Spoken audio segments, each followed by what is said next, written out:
Hey peeps, we are back. We are talking Love After Lockup, Season 3, Episode 37.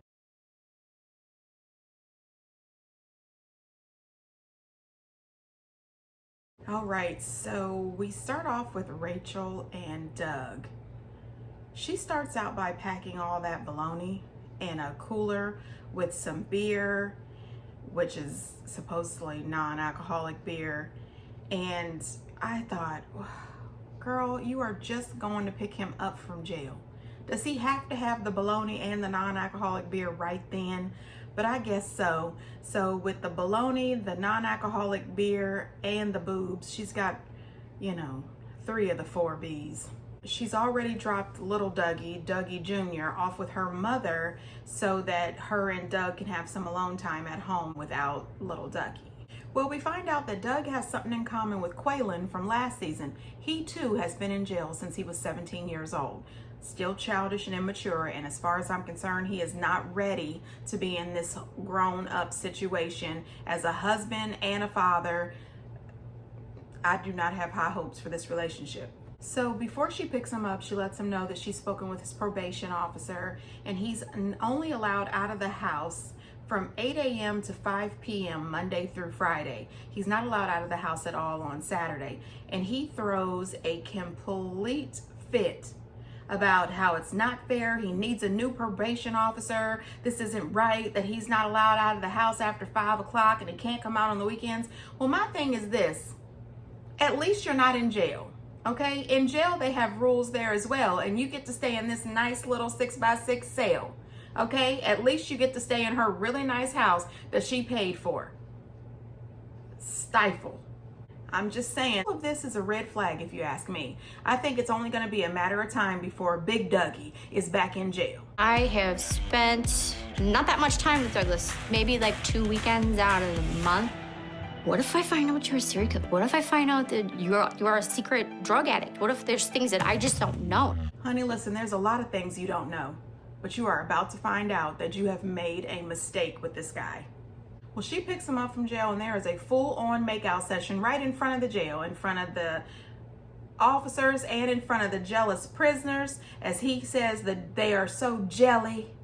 I guess that's prison talk for jealous. I don't even know. One thing I can say nice about Dougie is he does have really nice eyes. His eyes are beautiful, and they could probably convince somebody that he is going to be on the straight and narrow, but I don't buy it. I don't buy it, Doug. This is how we do it in here. Oh, just the tip. How is that? So it tastes like processed bologna like you should. Why is bologna this serious? Why is bologna this serious?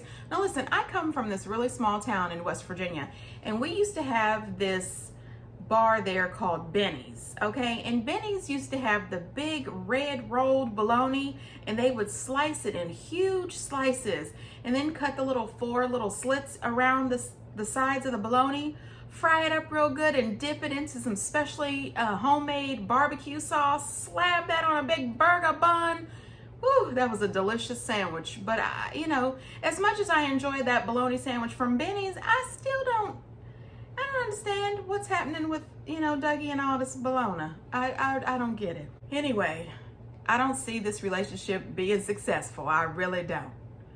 Oh gosh. So then we go to Brittany and Ray. Brittany and Ray, I'd rather see Brittany and Marcelino. Really, I love that Brittany. Her and Marcelino have some really cute kids, don't they? Anyway, let's get to this ridiculousness that is Brittany and Ray. So of course you know that Brittany lied to her parents and said that Ray was going to be paroling to his parents' house, but he's really staying at her house. She gets him a cell phone, and she changes the cell phone password to her cell phone password so that they both have the same password. I said, girl, please. I give it 2.6 seconds before he has that password changed. And shortly thereafter, they will be breaking up because Ray is going to have other women. Ray is going to have other women. And even if he doesn't, she's going to think that he does because Brittany has a problem already.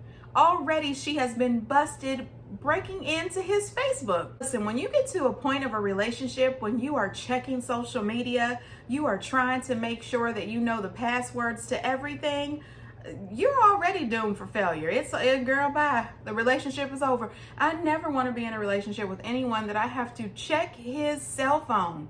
I don't want to check his phone records. I don't want to be in his emails. I don't want to check DMs. I don't want to be on his Facebook profile. When it comes to that, it's time to say goodbye. Okay? Now here's the thing. She arrives at Ray's parents' house and they live in this big, beautiful home in a big, beautiful neighborhood. Ray told her that his parents didn't have a dime. He made it seem as if his parents were definitely financially unstable. Let me just say, his parents' home was a lot bigger than her parents' home. So she is completely confused. But the thing that I thought was kind of weird and cute is she bought t-shirts for the entire family, welcoming Ray home, letting him know he's supposed to be there. Now, this is her first time meeting them. Well, obviously, they acted surprised by these t-shirts, but she had to have reached out to these people to get their sizes. Unless Ray just happened to know that everybody wore, this size t-shirt. I have no idea. But they all pile up together in the car to head off to a convenience store where they're going to pick Ray up. Now, before they head off to pick Ray up, one thing that I thought was really ridiculous and would not go for me is she has rented a van for them, or SUV, for them to go pick Ray up. And out of nowhere, Ray's father, who she just met right then, says, well, I'm driving. Really? Because I'm pretty sure that I'm the one who picked up this rental and signed my name on it and didn't put you down as a driver. And I just met you. And then his mom is going to say, oh, he has something about, letting people drive him. Well, drive yourself. You don't just do that. That would not have gone with me, and Ray's family would have absolutely not liked me, because you don't just tell me you driving me somewhere. I came here to be kind to pick you up. Anyway. I'm wondering now, what's up with this person that they got to come to prison to find a mate?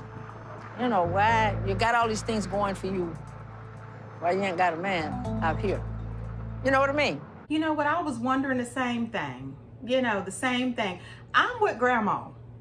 And you know what, Grandma? Her mama and dad is saying the same thing. What? And then she makes this comment that she's expecting the first hug from Ray. And I said, well, ma'am, you're there with his mama and daddy and his grandma, plus his sister. And you think that he's just going to get off this prison van and you're going to get the first hug? No, ma'am, you're not. But the thing that happens is they get there, they take him out of the van, then they put him back in the van and pull off. And that was the end. So we have to wait until the next episode to find out what is going on with Ray. I have no idea, but I don't have to tell you what I think. I think that they are not going to make it. No, they are not going to make it, people. So now we move to Deontay. I'm thinking that's how we say his name. Deontay? I don't know. I don't care. And Nicole. I done hit the jackpot. You're spoiling me today. I spoil you every day. Okay, so she hit the jackpot. I think she did, and she must have been playing Dumb, Dumb, and Dumber. I mean, this boy is a complete idiot. He is getting played. He is such a complete idiot. She is right in his face letting him know that he is being used, and he doesn't see it. It's as clear as glass. Dude.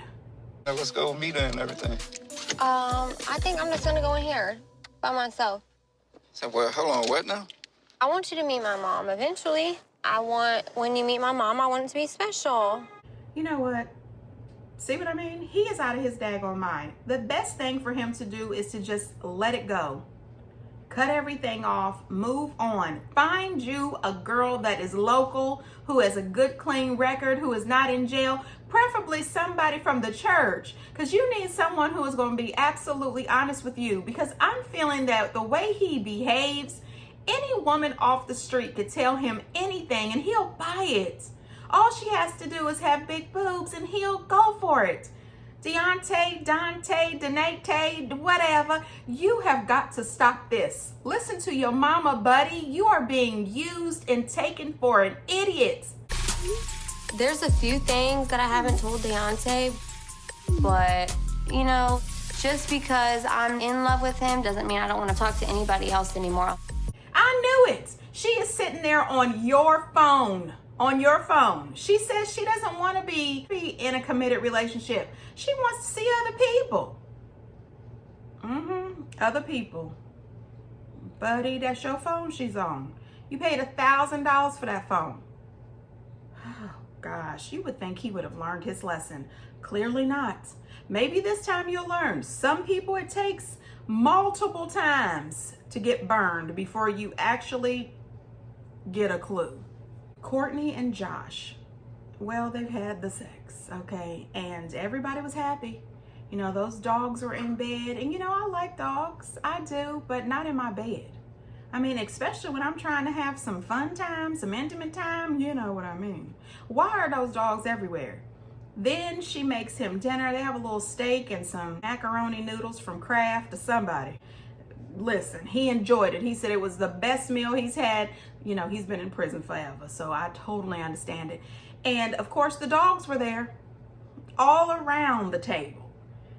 I don't like that. I don't know what it is. I think let's get their dog trays and everything filled up and get them over there taking care of their dinner while we sit here and have our dinner, you know. She says that she doesn't have any regrets about losing her job and spending 60 days in jail and being on probation for the next 3 years. But I don't think that's true. Something tells me that she does regret it. I think that she loves him with all of her heart, and I wish that she could have a happy ending with this guy, but it's not going to be that. It's not going to be that. I think that this loving fairy tale marriage that she's dreaming about is not going to happen. Not yet, or not with him. I don't want to see her sad or cry. The way I liked Christiana last season and John not so much, that's how I feel about Courtney. I really like her. Josh, not so much. And he hasn't really done anything to make me not like him yet. But I have a feeling that she loves him 110% more than he loves her. And I also feel that as soon as this guy gets over to his cousin's house where he has to parole at, he is going to start seeing other people or talking to other people and exploring social media. He's going to have cell phones. He's going to just be living his life, and she's going to be stuck over there at the house, and they're going to end up breaking up. Stan and Lisa. Of course, who doesn't want to leave prison? But I mean, I've done this 7 times, and I hope I don't do it again. And listen, out there, I don't really know which name to go by. What do you mean? So, remember, I'm married to 2 guys, so... This is absolutely ridiculous. Ridiculous. So she's supposedly married to 2 men. She's not sure if she's divorced or what her last name is. Excuse me, ma'am. What? He tells his friend that she was married to somebody and she thinks she got a divorce from him, but then she married somebody else. Ma'am, how are you marrying someone else if you're not sure that you're divorced from the first husband? And now she's not sure if she's divorced from the second husband, so she doesn't know what her last name is. And Stan still thinks that he should marry her. You know, they're going to hire an attorney, he says, to figure out if she's divorced or not. He is clearly out of his daggone mind. Clearly. The man is in nothing but lust. Drawn toward her like I've not been drawn before. Do you think it's mutual? I didn't hear her say, I love you. I don't care what we do as long as I'm with you. Oh, I'm so looking forward to seeing you. I just want to spend... I didn't hear any of that. You know, she feels pretty strong about me. Bingo. Dash. Red flag, red flag, red flag. Say that 8 times. Wow, that was rough. Red flag, red flag, red flag. Anyway, you get where I'm going with it. It's hard to say a lot. And I agree with Dash as well. I have mentioned that in my last 2 videos, that every time he tells that girl that he loves her, she never says she loves him back. This is not a love relationship. People don't get on seeking arrangement for love. They get on seeking arrangement for financial gain, for financial stability. No, no, Stan. Lisa has picked the perfect mark. Stan with the 3-toned toupee, the fancy car, he's a widow. All he's interested in is the sex. If she continues to supply him with that, she's gonna have every dime out of that man, and she's gonna have her name on the deed, and they're gonna figure out if she's divorced or not, and he's gonna marry her, and she's gonna suck that man dry, and when he passes away, his kids are gonna be left with absolutely nothing. She picked the perfect mark. Stan, stop being so dumb. Anyway, that's what they gave this episode, and I hate to say it, but I haven't changed my opinion on any of these couples. I don't believe that any of them will make it. None of them. If Courtney gets hurt, I will feel bad because I like her so far. I think she's a sweetheart. I think that she loves really hard. She's letting her heart lead her instead of her mind, and I have been there a million times, so I totally sympathize and I get what she's doing. Rachel, I want to feel sorry for her, but I really can't because she's had prior convict experience and she keeps on doing it. So girl, bye. Anyway, we'll see what happens next week. And if I got it wrong, get down in the comments and tell me. Let me know. Am I being too hard on these people? Because sometimes I feel that I am. And I hate to be too hard on people. Anyway, get down in the comments and let me know what you think. And until next time, bye.